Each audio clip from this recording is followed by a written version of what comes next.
Ça, c'est un mot qui revient à chaque fois en France. La crise par-ci, la crise par-là. À ce propos, on a des gilets jaunes dans la salle? Pas Rachid, bien sûr. Foulard rouge, béret vert, casque bleu, black bloc.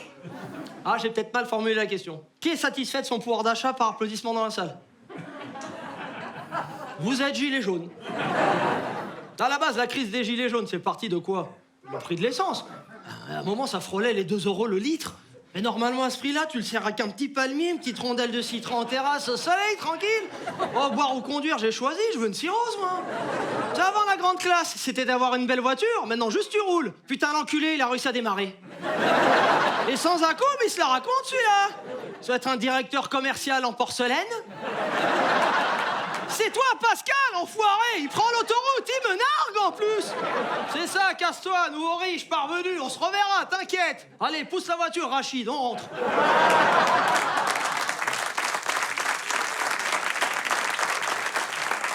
Oh la loose. Tiens, avant, en France, t'avais des braquages de banque. Maintenant, c'est devenu tellement la crise, t'as carrément des braquages de commerce, de proximité. Ah, j'ai vu récemment un braquage de boucherie. Véridique, braquage de boucherie, alors on touche le fond. Imagine le pauvre boucher. Tu les donnes tes rognons. Oh, tes rognons, je t'ai dit. Mais t'es con, quoi? Mais pas cela, connard. Dans la chambre froide. T'escalades des gigots, des entrecôtes, enlève le gras vite.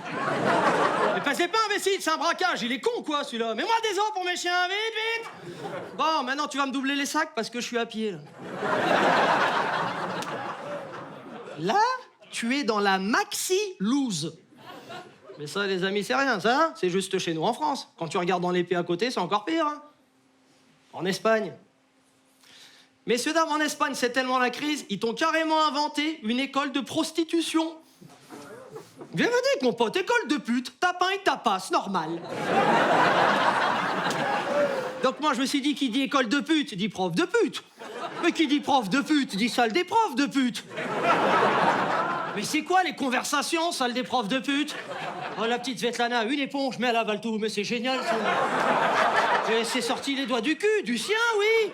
Mais elle avait un poil dans la main, cheveux sur la langue, mais c'était pas elle, mais bravo. La télé-réalité lui tend les bras. Elle a fait un Jackie et Michel, touche mes boulets Istanbul, bravo.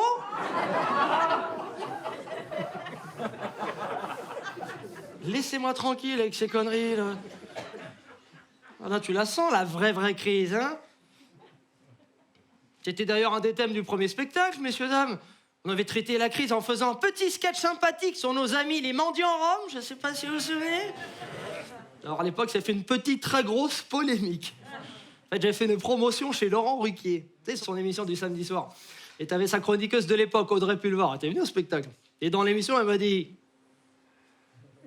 J'ai vu votre spectacle, votre sketch là sur les mendiants en Rome, ça ne m'a pas fait rire. Vous êtes raciste et radin. Oh. Je suis pas radin.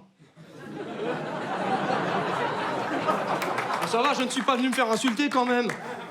Alors le sketch sur les mendiants en Rome, je m'étais permis de le faire. Parce qu'habitant à Saint-Denis, à côté de la maison, bah t'as un camp de Rome. Bon, je voyais les mecs faire, je me suis dit, je vais les charrier gentiment. Mais attention, ils vivent dans des conditions déplorables. Ah, c'est la misère. Donc ils essaient de trafiquer la ferraille, le cuivre, histoire de subsister. Oh, attention, je ne les excuse pas, hein, parce qu'ils te prennent tout ce qui est en fer, tout. Plaque d'égout, ils te la prennent. Tu marches dans la rue, tu te retrouves dans les catacombes. Ah, je suis là. C'est dingue, quand ils passent à côté de la tour Eiffel, ils sont énervés. C'est un trésor, ça. Laisse-nous le prendre. C'est dingue, c'est la vigie pirate à la tour Eiffel, c'est pour les empêcher de la démonter. Oh, barrez-vous, vous n'êtes pas les bons touristes, vous. Ils t'en font une casse, du bordel. Ils te prennent même les rails de chemin de fer. T'imagines quand c'est dangereux de prendre des rails de train. C'est là où tu te dis, ils sont peut-être pas venus à la bonne époque. S'ils étaient venus en 40, les trains pour les camps ne partaient plus, les mecs étaient sauvés. Mauvais timing, les gars.